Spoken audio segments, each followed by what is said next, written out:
De volta com o Educador em Entrevista, aqui na companhia do Dr. Cury. Cury, gratidão pela participação conosco. Boa tarde. Boa tarde, Luciano. Boa tarde a todos os nossos telespectadores e pessoal da internet. É sempre um prazer estar aqui. Cury, falar um pouquinho, né, a respeito da questão do ambiente de trabalho e das relações que a gente vive hoje, não é? Porque a gente sabe que o ambiente de trabalho tem toda uma legislação que rege a questão do trabalho, mas existem questões que vão além. Né? E eu queria tocar justamente isso, não é? Nessa nova realidade que a gente tem no mundo hoje e de temáticas que estão cada vez mais sendo tratadas dentro do ambiente de trabalho, ou refletindo no ambiente de trabalho, como a questão do racismo, misoginia, xenofobia, homofobia, enfim, né? Uma infinidade aí de ações e de relações que muitas vezes a gente descola do ambiente de trabalho, mas que elas estão muito agregadas a isso. Sim, sim.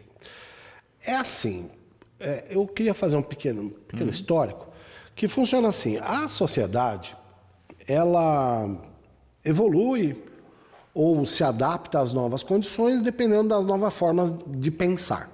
Então isso é uma evolução.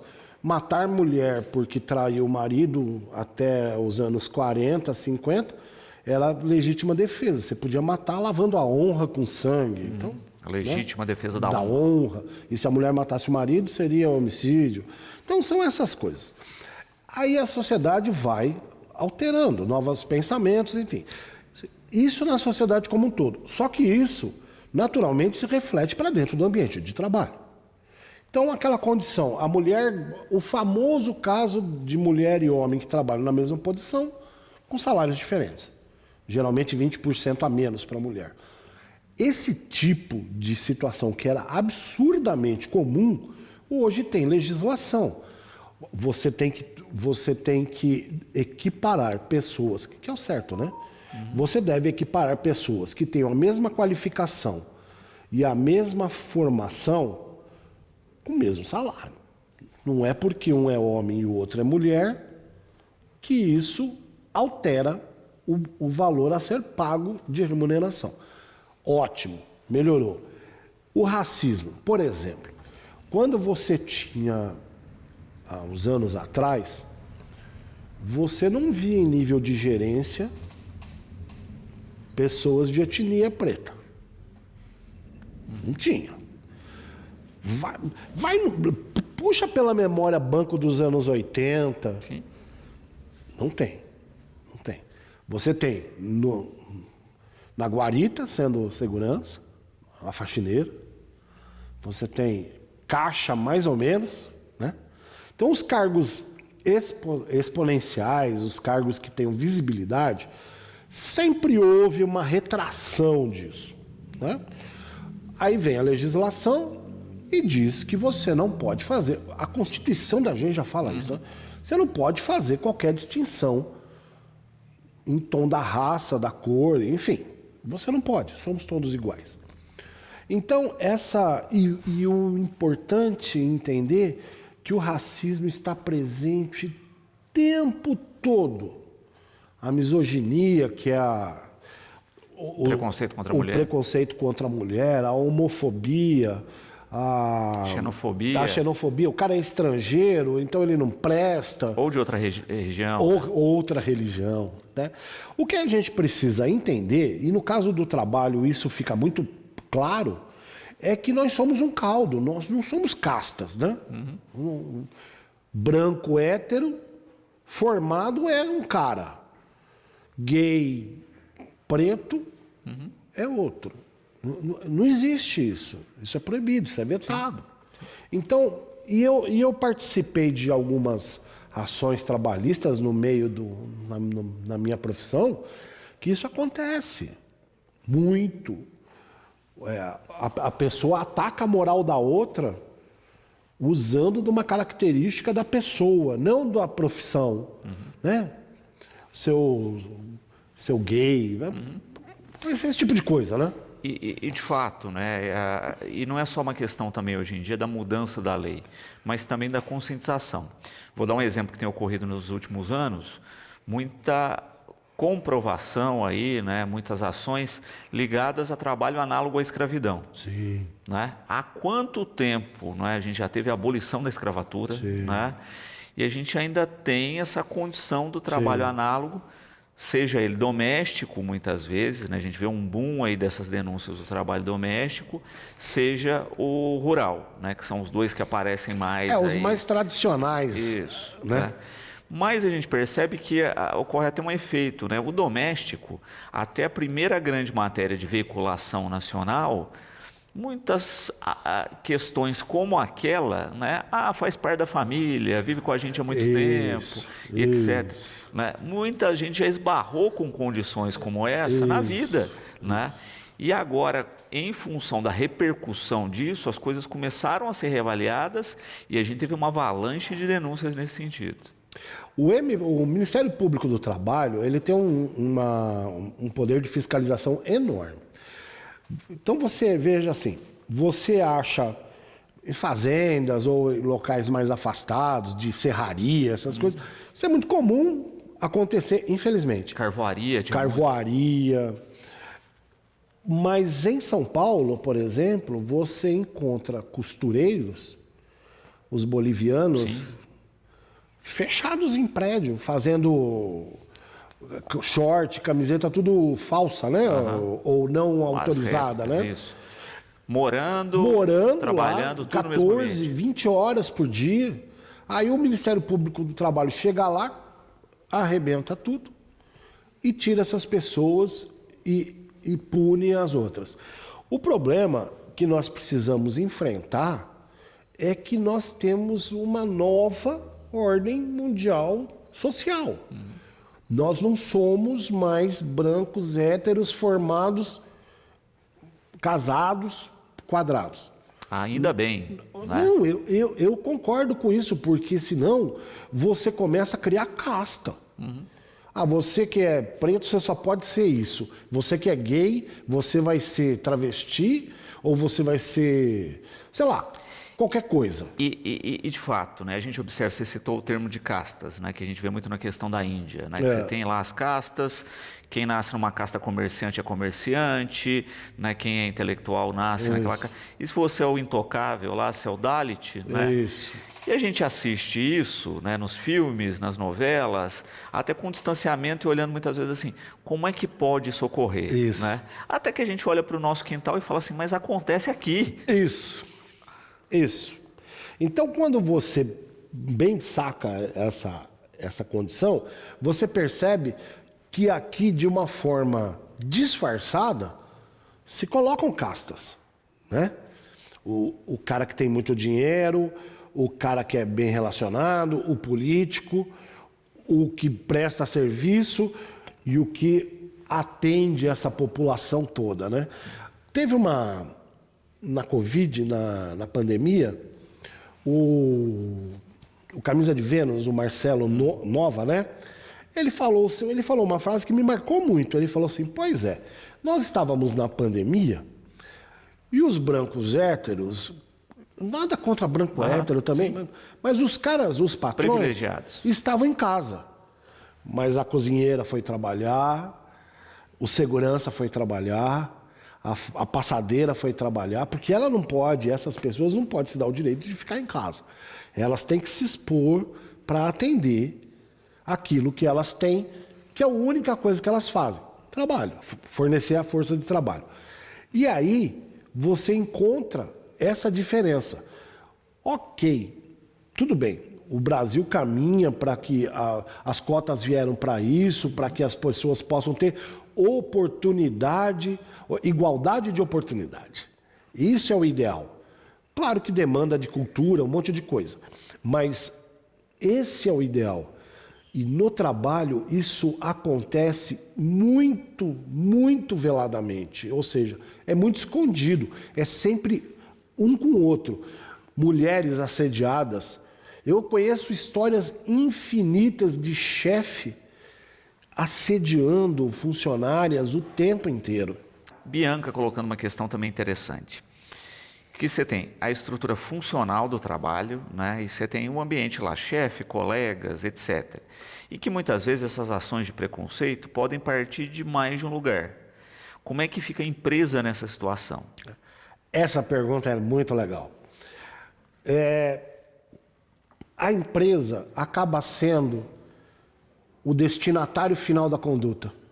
Porque na manchete, se houver um caso desse de racismo, misoginia, ou seja lá o que for, vai aparecer: a empresa Luiz Cury cometeu ato de racismo.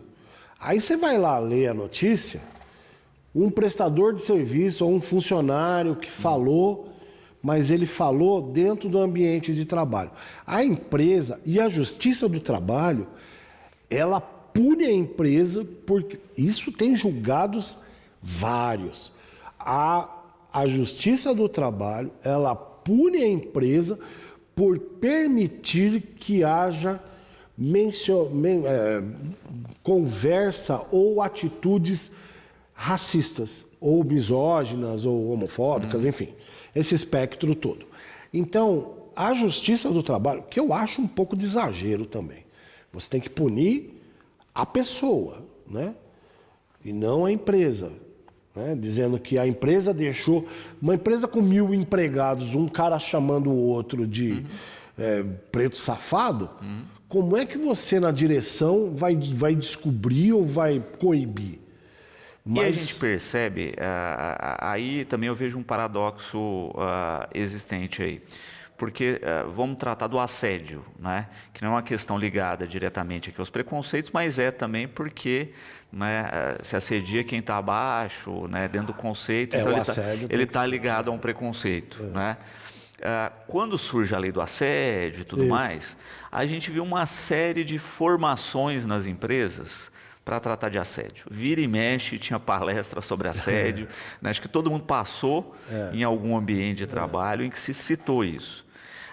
Eu ainda não entendo por que a gente não teve a mesma coisa ligada ao racismo, à xenofobia, à misoginia, né? Se tem legislação também, mas parece que a do assédio foi levada a sério num primeiro momento e essas outras ligadas ao preconceito não tanto. Então, por uma razão sob a minha ótica muito clara. O assédio diz respeito à relação dentro do trabalho com o trabalho. Então, o chefe ou o superior hierárquico que utiliza do seu cargo para fazer com que a pessoa se submeta a ele, seja sexualmente, seja emocionalmente, seja profissionalmente. Então, o chefe usa do cargo que a empresa lhe deu para exercer pressão sobre alguém. O racismo, ele tem muito mais a ver de cunho pessoal de duas pessoas, não tem nada a ver com empresa, a não ser que a empresa seja racista, o que eu duvido, mas o racismo, a homofobia é muito o critério da cultura e da educação, da formação do sujeito que agride. Ele está dentro do mesmo ambiente de trabalho, mas ele está emitindo uma opinião pessoal. É diferente do que ele, usando do seu cargo, pressionar alguém. Dá para entender isso? Então, eu vejo que o racismo, ou a misoginia, ou seja lá o outro aspecto que tenha, se ele for oriundo da formação e do caráter da pessoa, não em razão do cargo, mas em razão da convivência e da sua formação, a empresa deve punir o cara, o funcionário que falou isso. A empresa deve punir, porque ela tem a obrigação, toda empresa, e isso é princípio de direito do trabalho, toda empresa tem o princípio da função social da empresa. Qual é o princípio da função social? Dar salário, dar condição de sobrevivência, dar boas normas, praticar a moral e a ética, ser cordial no tratamento, e o lucro que é saudável, é salutar e é capitalista, nós estamos num país capitalista, não pode extrapolar a moral e a ética. Então, esse é o princípio. Então, quando você fala de uma pessoa que está cometendo racismo, precisa mudar a pessoa da empresa. Porque eu duvido que uma empresa, ou uma organização, ou uma associação, tenha lá como princípio, mesmo que não escrito, não aceitar pessoas que não sejam daquele tipo. Isso é proibido por lei, né? Mas quando você admite pessoas para trabalharem nessa associação, empresa, ou seja lá o que for, essa pessoa vem com uma formação que não é sua. Uma formação cultural, uma formação educacional que vem da família, da sociedade que ele está inserido, né? Então, esse é o grande dilema da justiça, que a justiça dá uma atropelada nessa história. Ah, o chefe falou que que a pessoa lá é preto safado, gay, viadinho, essas coisas. Desculpe o palavreado, sim. mas essa fala tem que ser coibida mesmo. Mas você não controla isso o tempo inteiro. Sim, mas nada te impede, enquanto empregador, de criar uma política, né? Como se criou uma política com relação ao assédio, né, interna, né? E você tem normas internas, Sim. você tem uma série de coisas e que isso pode muito bem ser pontuado, né? Assim, vamos imaginar que tem um professor muito rígido com seus alunos. E a escola, ou o colégio, ou a faculdade, a universidade, vira e fala assim, olha, você não pode tratar os alunos dessa forma. Você está sendo rígido, você está fazendo distanciamento dos alunos, você está distinguindo alunos. Uma hipótese. Aí ele pega, se ele demitir esse profissional, porque ele não se adaptou ou não entendeu a política de trabalho da empresa, demite. Você tem um instrumento da demissão. Se ele foi violento, se o professor ou administrador, ou seja lá quem for violento, você tem mecanismos que a lei te dá para você tirar essa pessoa do convívio da sua empresa. Agora, quando você não deixa, ou melhor, quando você deixa que pessoas falem em nome da empresa, com cunho que seja racista, homofóbico e etc., você mistura a figura do profissional administrador com a figura da empresa. E aí o que vai acontecer? Essa pessoa que usou o cargo para fazer isso tem que ser punida também, né? Então, a Justiça do Trabalho dá uma tratorada nisso. Ela fala assim, não quero saber, o seu funcionário falou, você se vira. O que vai caber é depois a empresa entrar com uma ação de regresso. Contra o funcionário. Contra o funcionário. Vera parabenizando pela temática e colocando da importância, Curi, de se educar contra os preconceitos, né? Também é um papel da sociedade, mas que a gente acaba vendo sendo feito muito mais de maneira informal, né? Seja na dramaturgia, nos filmes, nas novelas, etc., né? Um pouco agora também pelo noticiário, né? Porque a gente vê os casos e as repercussões ocorrendo, mas que também falta um pouquinho disso, né? Olha, até onde eu posso ir, né? Até onde se considera preconceito, até onde não. Boa, excelente pergunta. A sociedade, quando ela evolui, ou quando ela se transforma, evoluir é uma outra palavra. Quando a sociedade se transforma e passa a deixar valores antigos e passa a lançar luz num novo olhar, o que acontece? Geralmente, essa movimentação da sociedade é muito mais lenta do que a lei, né? Porque as pessoas acham que eu faço uma lei proibindo as pessoas de se matarem, não vai ter mais morte, né? Então, esse é um princípio do imediatismo do legislador. A sociedade quer, os legisladores, os administradores do país e dos órgãos, nós estamos tendo problema com segurança, solta uma lei dizendo que matar agora quem estiver matando vai... Tal. É um exemplo que, evidentemente, não cabe, mas só para ilustrar. E todo mundo vai continuar matando, cara.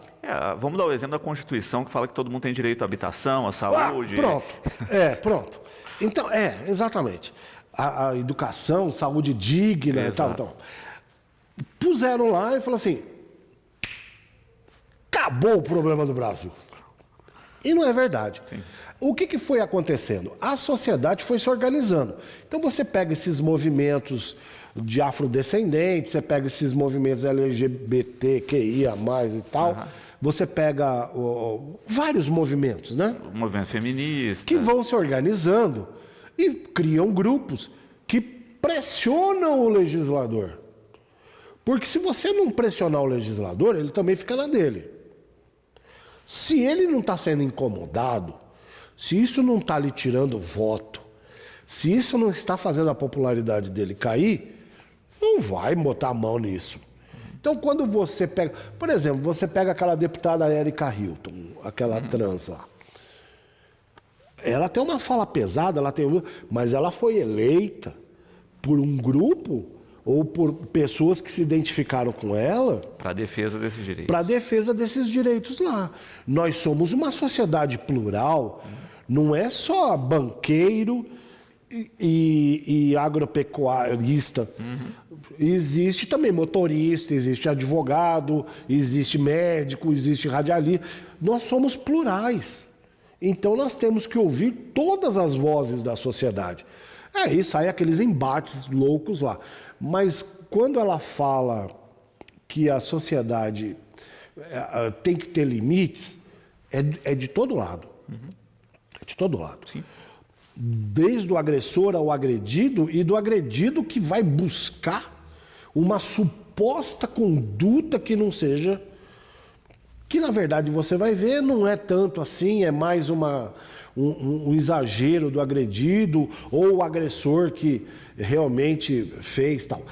Para isso que a justiça se equipa. Como que ela se equipa? Com lei. Aí o legislador escreve um negócio lá, mas quem vai interpretar isso é a justiça. Só que isso demanda tempo. Isso não é do estalo da lei. A sociedade... As pessoas que estão chegando vão arejando e vão incrementando esse conceito. O racismo já foi absurdamente pior. Eu não estou falando de escravidão, não. Estou falando lá nos anos 20. E agora outro dia eu vi uma frase que quando veio o Pantera Negra eu fiquei até feliz, cara. Porque a pessoa falava assim, você já viu super-herói preto? Eu falei assim, opa, não precisa falar assim, né, velho? Mas agora veio o Pantera Negra, né? É a questão identitária, né? Mas isso é cultural. Sim, sim. E é justamente isso, não é? Se eu não me engano, foi a Rede Globo, né? A gente está no mês da LGBT, né, que dá a questão da visibilidade, etc.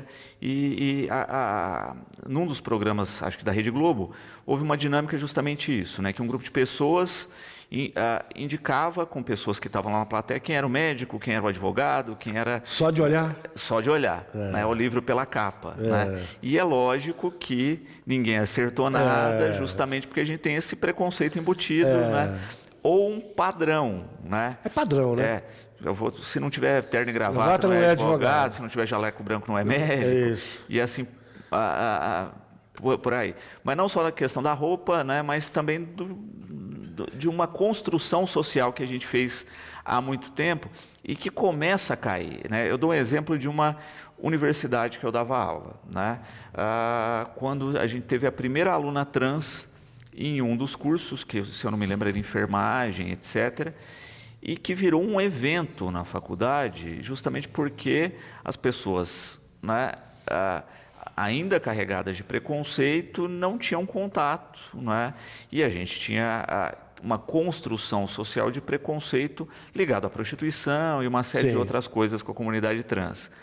E que hoje né, a gente já vive uma realidade diferente porque está mais comum, né, longe da normalidade que a gente esperaria, né, da diversidade que o país tem, que deveria ser, mas que precisa, né, ter. Quando você parte... Porque uma coisa é você considerar a pluralidade de pessoas e a sua forma de ser e o seu jeito de se colocar na sociedade. Quando você tira disso e leva isso para o lado ideológico, religioso ou outro tipo de formação de opinião, aí você tem embates, né? Eu, por exemplo, eu acho que aquela história do banheiro, homem e mulher, eu tenho um incômodo com isso, porque eu acho que banheiro de homem é de homem, banheiro de mulher é de mulher. Se tiver que ter um banheiro para pessoas trans, que se faça. Aí você vai falar assim, mas você está separando. Mas você já separa homem e mulher, né? Se você tem novas formas da pessoa se identificar, é isso que eu falo. O cara vai lá dar uma canetada e ninguém coloca em prática a repercussão disso. Né? E de novo a questão cultural, não é? Porque aí a gente tem um conceito aqui dessa história do banheiro por gênero, né?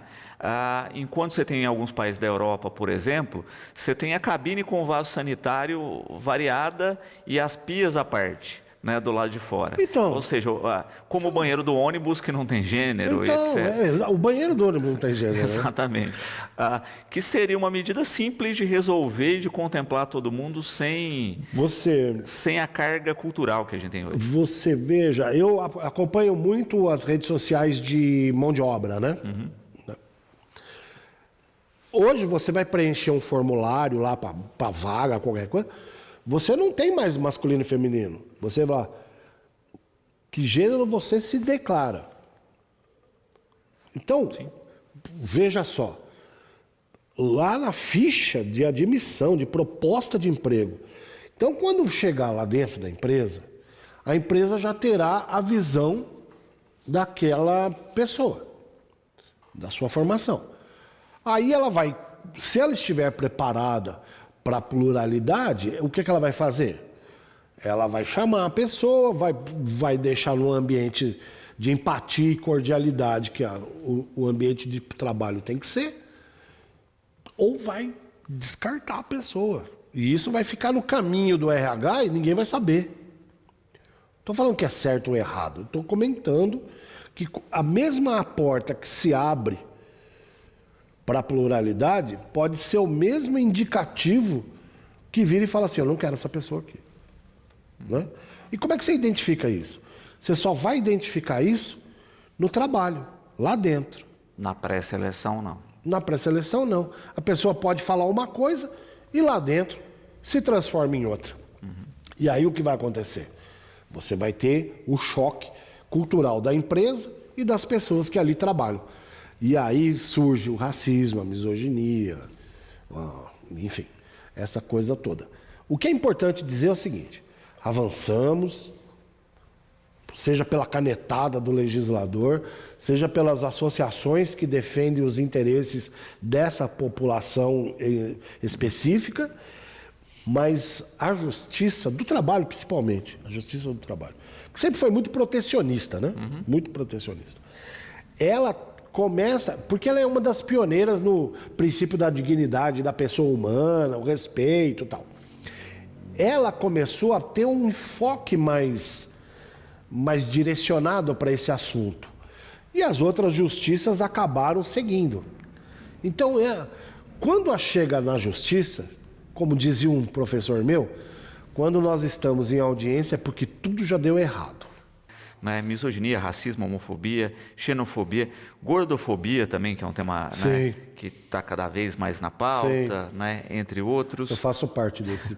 Mas, e de fato, né, porque a gente tem questão de adaptações do espaço, a própria questão, eu vou dar um outro insight aqui, né, que a Neuza coloca, que eu acho importante, que é a questão da mudança da legislação de trabalho com as cotas de deficiência.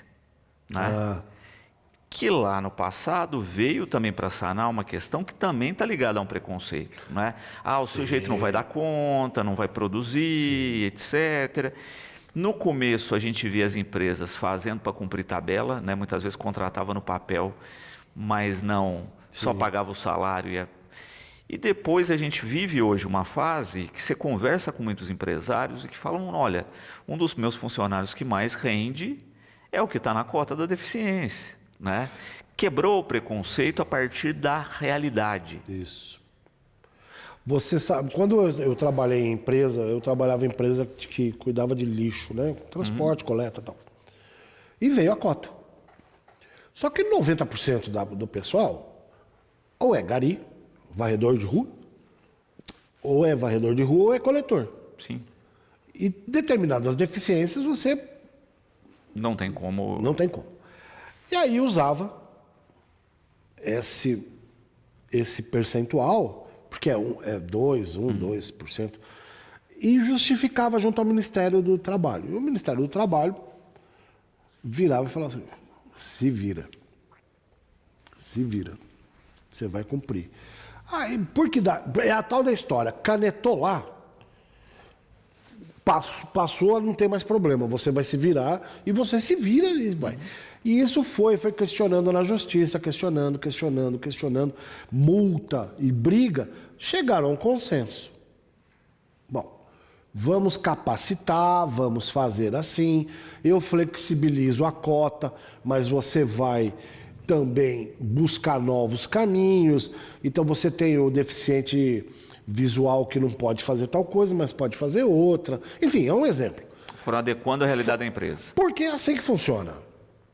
Você não pode falar assim, ó, a partir de amanhã as empresas terão que ter 5% de preto, 5% de gay, 5% de deficiente, 5% de gordo. Você tá louco? O que o cara vai fazer? A empresa não aguenta. Porque, às vezes, o legislador transfere para a atividade privada a falha dele. E ele fala assim, não, deixa que a empresa vai naquela história da função social e joga nas costas do cara. Daí, por isso que as empresas também se organizam em associações, federações, e aí sim, sai um pacto. Hoje, as cotas são normais, ninguém lembra das cotas, ninguém lembra. Porque entrou no calendário e no radar da empresa. E já foram como você coloca aí, uma fonte de discussão, uma problemática. Já foi momento de disputa judicial, porque as multas aplicadas são altíssimas, cara. Aí você tem que ir lá discutir a multa, aí você faz um acordo, aí você vai, volta e tal.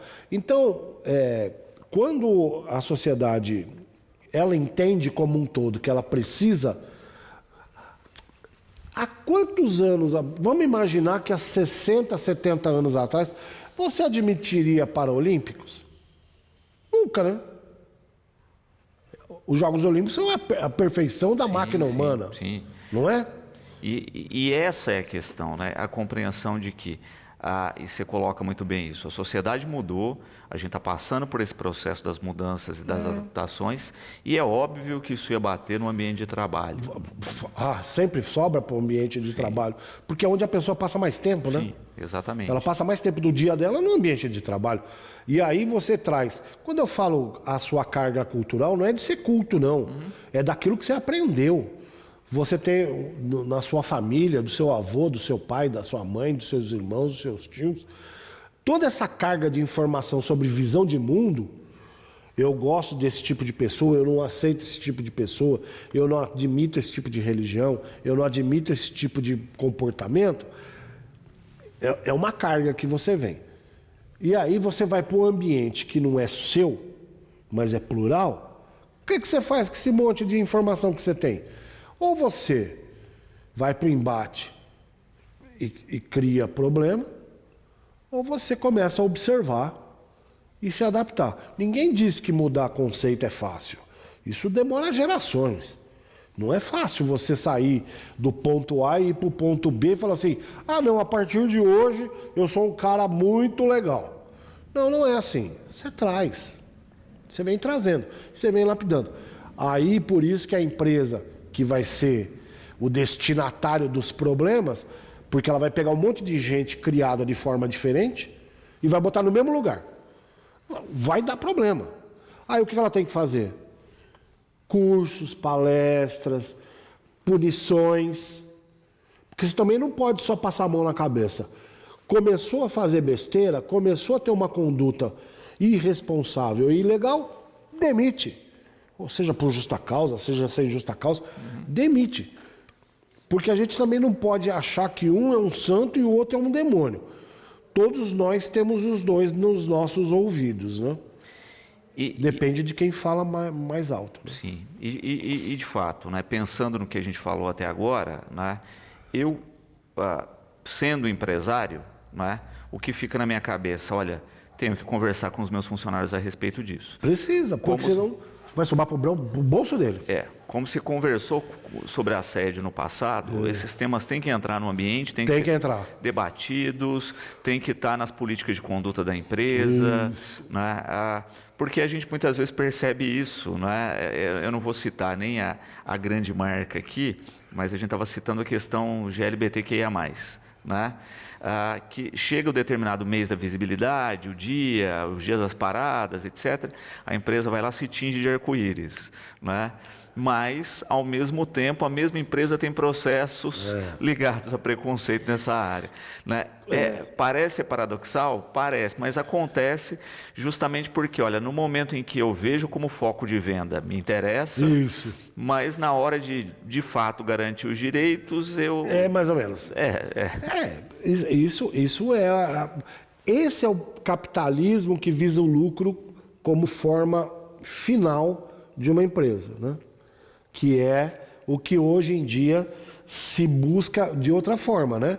Você tem que ter responsabilidade social, ambiental, fiscal, de conduta ética. Então a empresa hoje ela tem que ser um exemplo de conduta para que aquelas pessoas que estão indo lá falem, eu trabalho na Educadora, que é uma empresa assim, assim, assado, que respeita isso, isso, isso, e bate com os meus princípios. É isso.